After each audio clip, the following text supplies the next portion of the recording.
Samantala, muling pinatunayan ni Filipina Jiu-Jitsu champion Annie Ramirez na isa siya sa pinakamahusay sa mundo matapos masungkit ang 2 gintong medalya sa 2025 Jiu-Jitsu International Federation World Championships na ginanap sa Bangkok, Thailand. Ang ibang detalye alamin sa pag-abante ni Jessie Escanio. Muling umukit ng kasaysayan si Filipina Jiu-Jitsu star Annie Ramirez matapos masungkit ang 2 gintong medalya sa 2025 Jiu-Jitsu International Federation o JJIF World Championships na ginanap sa Indoor Stadium Wamark sa Bangkok, Thailand. Pinatunayan ni Ramirez ang kanyang husay matapos dominahin ang gi at no-gi event sa Women's 57 kg Division, isang pambihirang tagumpay para sa isang Pilipino sa prestihiyosong pandaigdigang torneo.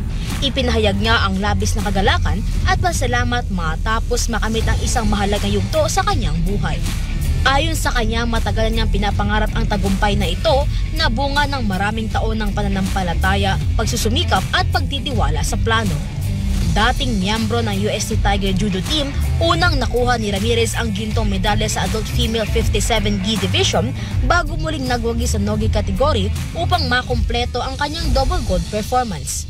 Ang panibagong panalo ni Ramirez ay dagdag sa kanyang lumalaking listahan ng mga karangalan na lalo pang nagpapatibay sa kanyang reputasyon bilang isa sa mga pinaka-dekadibeng jiu-jitsu athlete ng bansa.